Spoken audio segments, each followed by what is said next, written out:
above the world so high, like a diamond in the sky.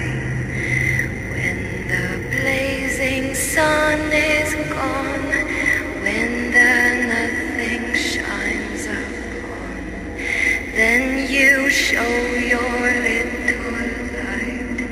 Twinkle, twinkle all the night. Then the traveler in the dark thanks you for your little spark. He could not see which way to go if you did not twinkle so.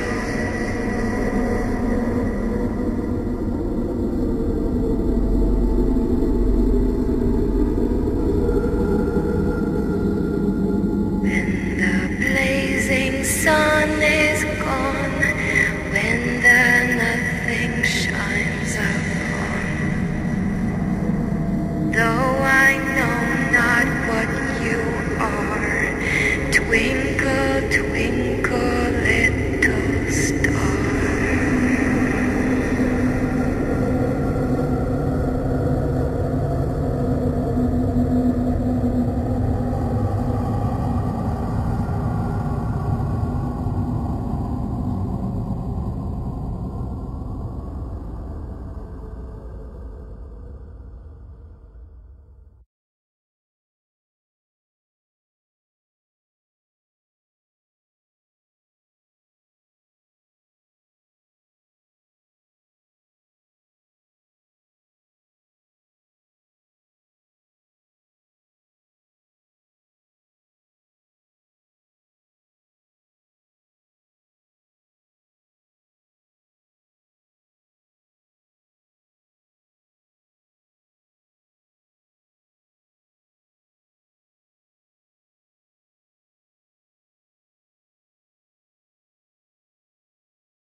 Okay, let's redo this since my mic was muted. Sorry about that, guys. So anyways, welcome to the stream.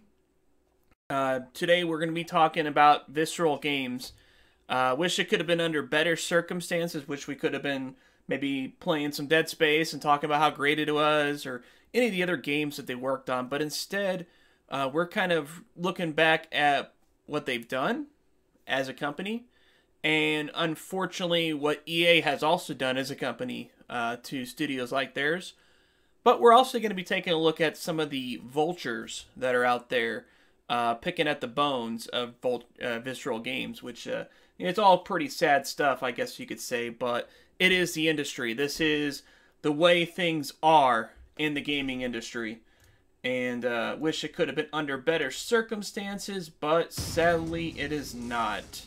This is the gaming industry that we have, guys, and this is just what we're going to have to accept. Some companies are going to be better at this than others, and EA is not one of the good ones, unfortunately, so take that as you will. But anyways, let's go ahead and get on to what exactly happened with Visceral Games. What exactly happened to them? Well, Visceral Games was working on a Star Wars related project that was helmed by Amy Hennig. A lot of people are familiar with her work in games like the Legacy of Kain Soul Reaver games, as well as Uncharted, of course, amongst many other games. She is a celebrated industry legend, and people were really looking forward to the Star Wars game because this Star Wars game that they were making was decidedly different from what we have seen so far from EA, which is a combination of very multiplayer-centric games like Battlefront, along with mobile phone type efforts. That's what we have seen, and this game that was being produced by Amy Hennig and Visceral Games being the developer, this was like the offshoot. This was like the exception to what EA had planned with the Star Wars franchise. And now EA wants to change directions for Star Wars and gear this game towards more of a Destiny type of game as opposed to a story-driven game. Which, I mean, there's nothing wrong with Destiny-type games, but didn't EA already have a game like that under development for Anthem from BioWare? I mean, what if Anthem doesn't pan out, and EA is banking on a second game of this genre to take over? Well, how successful are they going to be if people are already content with, you know, Destiny? But that's the reality of what happened. That's ultimately what happened. We're going to kind of get into that a little bit. But I did want to discuss some of the victims of EA, because EA has had a lot of victims. I mean, I don't know why DICE is on here. I'm guessing they're talking about DICE as they were before they became EA DICE. I'm guessing. I don't know. But as you can see, a lot of other studios are on here. Some still live on in some ways. How you doing, completionist? As you can see, BioWare is on there. BioWare is not actually dead. You know, Mythic is actually rolled into BioWare. But as you can see, I guess their point is, you know, it's kind of funny looking at that because BioWare and DICE are probably possible victims of EA syndrome, as I'd like to call. Heck, Maxis, I know they had listed it as 2004. I think these dates are supposed to reflect when EA bought these companies, except that's not exactly true because Origin actually literally died in 2004. EA bought them in the early 90s, if I'm not mistaken. I think the first game that they put out under EA was like Ultima 8 or something like that. But anyways, yeah, as you can see, EA has a little bit of a pattern here when it comes to acquiring developers and then eventually closing them down. Sometimes it takes a lot longer than others, but it eventually happens. That's how EA is, unfortunately. Will that change? It remains to be seen, but I don't know if you guys have noticed what's been going on in terms of EA lately as far as their game releases and the success or lack thereof their games have had. It's not been good for them. So maybe, I don't know, maybe they're getting scared by the changing times, and maybe this project was kind of an expensive one, and EA probably thought, you know, with the change in the gaming culture that it just was not going to be successful. Maybe that's why they decided to do this, unfortunately. But that being said, it is going to be something that is not going to be without consequence. I know personally I had Battlefront 2 pre-ordered. I really enjoyed the game during the beta. But I'm going to do my part, and I'm going to officially drop the pre-order, and I'm going to spend my money elsewhere. That's how I'm going to demonstrate to EA that this is not a good decision to make. You don't want to upset the gaming fan base. This is not how you treat games. I mean, okay, if you wanted to change direction for the game, that's fine, whatever, you know? But did Visceral Games have to be shut down to achieve that goal? That's what I really want to know. Why were they shut down? You know, that's what I really want to know. It's not like, I mean, EA, like, as you guys saw, you know, the history of how they close studios. Who's going to develop games for you? You guys going to do like Capcom and outsource all of your games to other companies? Is that what's going on? I mean, you saw what happened to Capcom when they did that. Their games ended up being really bad. Yes, that's right. They did get ranked by the internet as the worst company ever for 2 straight years. I have problems with that particular poll. I don't think EA is remotely the worst company. Now, if you want to make a poll for the worst gaming company, yeah, they're definitely in the running, okay? I don't think there's much argument there. But anyways, that being said, it's just really sad to see what happened here. I did want to kind of discuss, yes, Dead Space, one of the best survival games to ever do it, man. Dead Space, to me, is like the original Alien movie in video game form. And just how much it impacted me. You know, like the original Alien movie was one of my favorite horror movies to ever happen. And it's really strange because, like, most horror movies don't follow that kind of archetype. It doesn't seem like anybody even tries to do that. I don't know if that's because they're so afraid that they're gonna fail that they don't even bother trying, or if they don't know how to approach it, you know, whereas something like a slasher movie, well, that's easy, you know, you have to have a homicidal maniac with a freaking knife or an axe or something. That's an easy formula to establish. But anyways, let me go ahead and go over some of the accomplishments that Visceral Games has had. Visceral Games started back in 1998, and one of the first games they put out was actually not too bad. I actually remember playing it way back in the day on my friend's PlayStation. It was called Future Cop LAPD. I didn't actually play the full game, I actually played the demo, but it was kind of fun, you know. I don't know, I don't really remember it too much, but it was kind of fun. I thought it was interesting. And then they even had a short stint making Tiger Woods golf games. That's kind of interesting, I guess. I mean, who knew? They made Road Rash on the PlayStation, Road Rash Jailbreak. That's fantastic. 007 Agent Under Fire, not one of the better ones, but whatever. Now this one I really liked, and that is The Lord of the Rings, The Return of the King.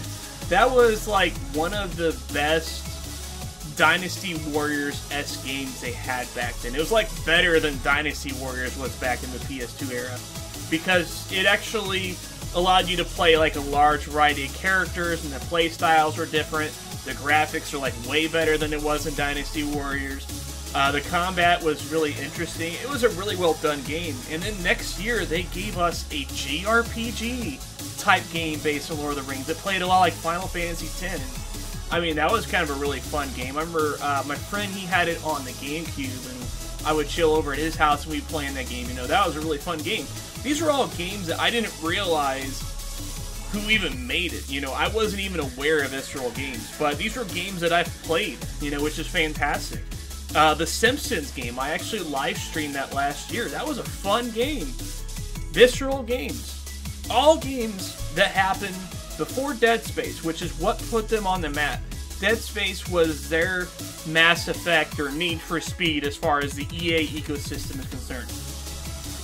And of course they went on to make other games, like as you might have noticed here, Dante's Inferno. I really need to play that game.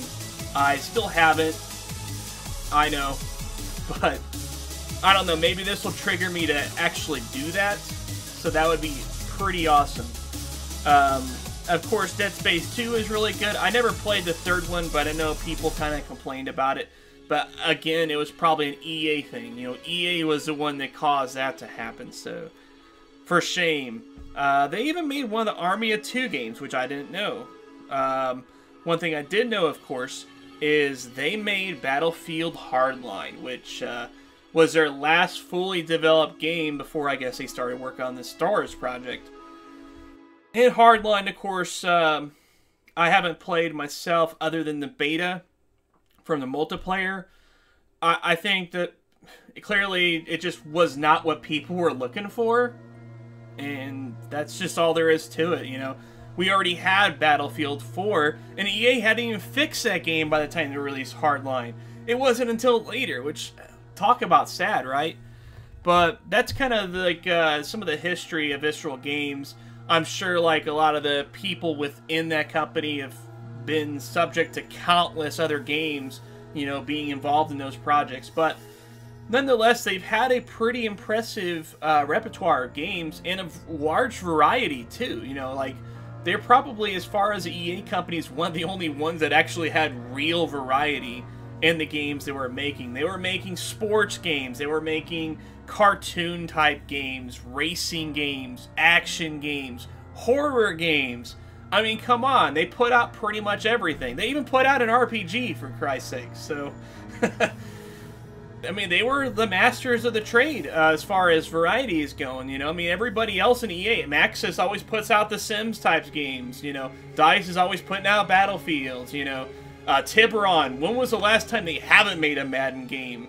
So, well, I mean, I always make Madden games. What I mean is, like, when was the last time they made a game that wasn't Madden, is my point. So that's kind of where I'm going with that here. I see we got 5 viewers and no recent chat, guys. Surely you've got something to say. Add it to the chat. But anyways, that's kind of what's going on with that. You know, EA has frankly been a dick with this here, and they really haven't given us any good reason as to why they're closing down Visceral Games. My guess, it's got to be to do with money. You know, like, I think they're hurting financially, and they're not letting it show. They're trying to do everything they can to be as puffed up as possible in order to appease their stockholders, because they don't want their stockholders to think that something is wrong. So instead of thinking something's wrong with EA, they want them to think there was something wrong with Visceral, and that's why we had to drop them. So then the stockholders are like, okay, we're going to go ahead and keep our shares in, or maybe we'll even buy more shares. But the fact of the matter is, just look at what EA has done recently in terms of sales. Their games have not been performing very well, guys.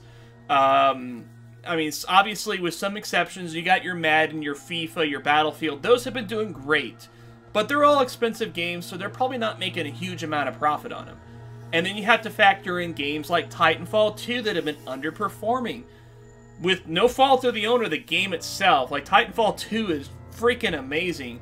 If you haven't even considered playing it, unless you absolutely hate first-person shooters with every ounce of your being, play Titanfall 2. It's seriously one of the best first-person shooters to ever be made. But the thing is, EA didn't really have much to do with Titanfall 2. They were merely a publisher. They let the developer, Respawn Entertainment, pretty much do what they wanted to do with that game. And thankfully, they were letting them do that. The only reason I think Respawn even had that opportunity is because Respawn is headed by one of the co-founders of Infinity Ward, who made Call of Duty, aka the bane of EA. You know, it seems like everything that EA has been doing lately has been to attack and target Activision, because Activision is always one step ahead of them. Instead of EA trying to do their own mold and kind of do things their own way, it seems like every move they're making is targeting Activision, because we have BioWare making a game that's going after Destiny. We have Battlefield increasingly getting more like Call of Duty. And now we have another company, whoever is in Visceral Games, whoever they're putting on now, they're making a Destiny-like Star Wars game. Well, Destiny is Destiny. Good luck getting people to switch, guys. Good luck indeed.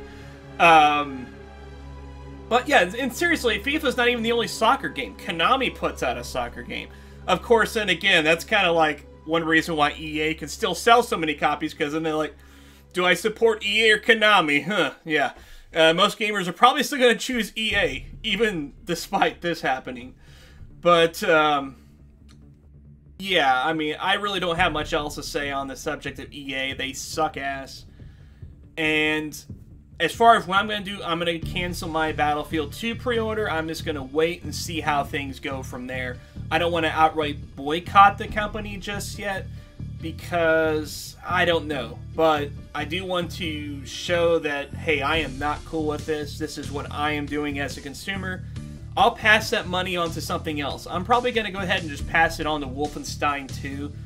And, you know, because Bethesda, in my eyes, has been doing a good job with gamers, with marketing, with that kind of stuff. You know, they've been doing a good job. And so I'd rather support them than EA overall. So that's what I'm going to say about with that. But you might have noticed, if you saw the subject, I also put the Vultures. You guys might be wondering, who are the Vultures? Okay, because some people might think, well, the Vultures is clearly referring to EA. No.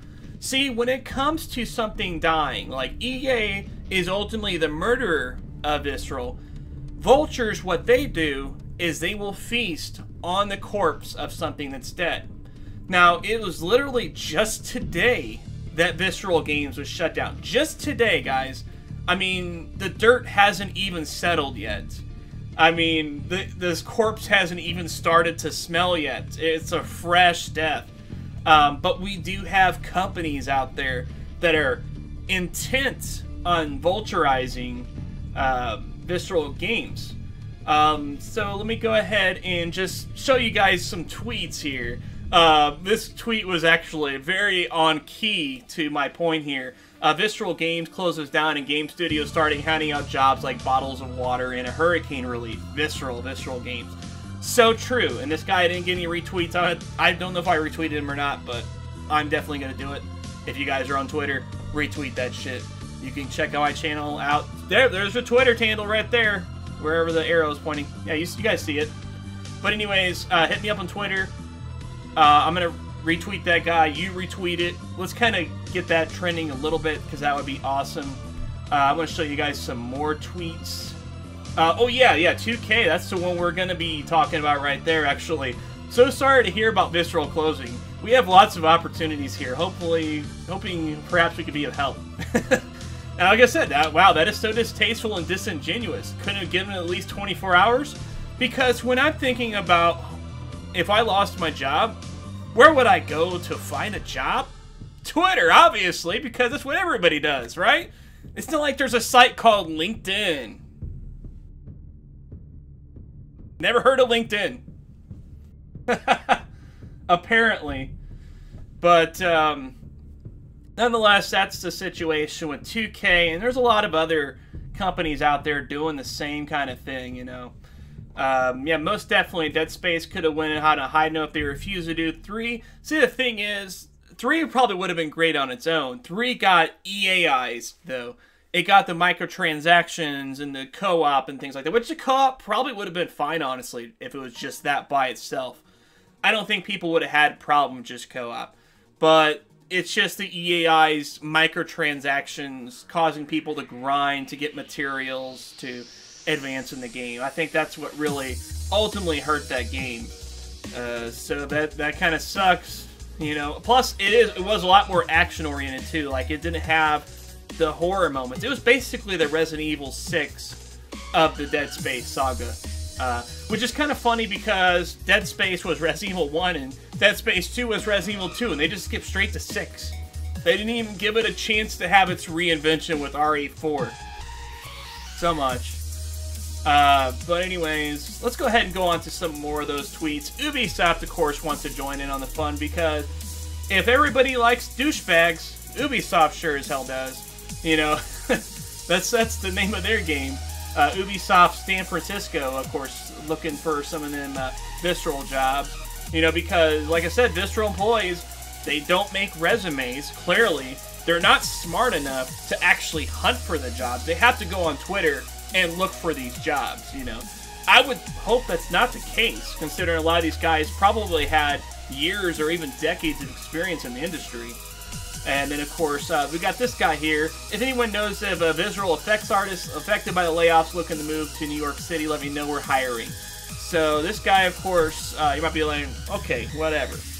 Obviously, he's working for a game studio called Defiant Studios. And he also worked at Naughty Dog, Retro Studios, and Double Fine. So he clearly knows how the industry works. Doesn't he know that you have to apply and go through various processes and not just tweet to people, send them a DM to get a job, you know? Apparently not, right? And of course, NetherRealms, they couldn't resist. I like NetherRealms, but they are under the Warner Brothers banner, and Warner Brothers has not had a very good track record, people, lately. I mean, look at Shadow of War. What a disaster, you know? So, all you're going to be doing is going from one bad company to the next, guys. I mean, come on. NetherRealms, you guys were forcing your microtransactions and things like that in your games now. So, suck on them titties. And then, of course, we get douchebags like this. This guy isn't like a game company, but he's happy. He's happy that all these people have lost their jobs and this Star Wars project essentially got shit-canned. Because he didn't want another be a rebel and fight the Empire Star Wars game. I mean, when is the last time we even had such a Star Wars game? I think that's the problem. We haven't had a hero-based Star Wars game in such a long time. And it just seems like the timing was right, since Star Wars is kind of on the up and up again. But then again, maybe not. It seems like Disney and EA both are trying to simultaneously shove it in our throats as much as possible to inflict us with this Star Wars sickness, to where we don't even give a fuck about it anymore, you know? It's really sad, but that's exactly what's going on, guys.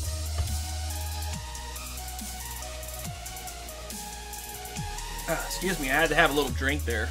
But, oh, I didn't have a Dead Space cup. Master Chief, he was the closest that we had to Isaac Clarke, so cheers. But anyways, I mean, what do you guys think about this? This is a pretty sad and terrible little tragedy. So if you missed the beginning of the stream, I'm going to be closing it out with the same song that I started it with, which was before I actually screwed up and didn't have the mic on for like a minute before I realized I didn't have the mic on. I think this pretty much settles it. I mean, the fact of the matter is, Visceral Games was responsible for a lot of great games throughout the years, and I respect their contributions in the industry, and I hope that the people involved do find a good home, whether they choose to sign up with one of those kind of vulture companies, or if they decide to strike it out on their own, or sign up for a company that actually has the sense to be somewhat respectful and just let their company speak for themselves. But anyways, as far as EA, I hope that they learn their lesson with this. They probably won't, because they just have a bad reputation when it comes to closing down studios. I mean, don't know what else to say with that. You know, that's EA for you. Hopefully, hopefully they get some new leadership, someone that can actually listen to what gamers are thinking. You guys don't get on polls for worst companies in America if you aren't that bad of a company. Just saying. And then the Vultures, come on, guys. Come on. The corpse is still fresh. Give it some respect. Give it a little bit of time before you start tweeting that shit out. I mean, I'm sure your HR people are going to be backed up anyways, looking at these resumes and shit like that, so just chill it, okay? So I'm going to go ahead and close things out, and thank you very much for tuning in. So, with that, down, Phoenix, out, but don't leave just yet. If you haven't heard the song, you got to hear the song.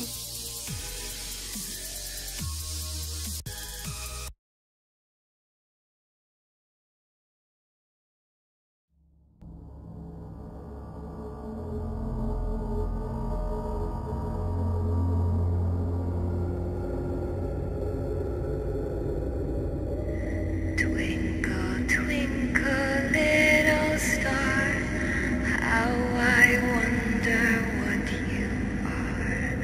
Up above the world so high, like a diamond in the sky. When the blazing sun is gone, when the nothing shines upon, then you show your little light. Twinkle, twinkle all the night. Then the traveler in the dark thanks you for your little spark. He could not see which way to go if you did not twinkle so.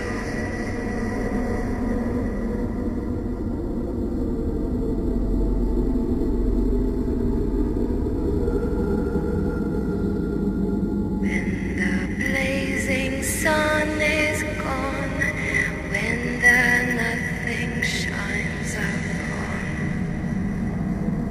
Though I know not what you are, twinkle, twinkle.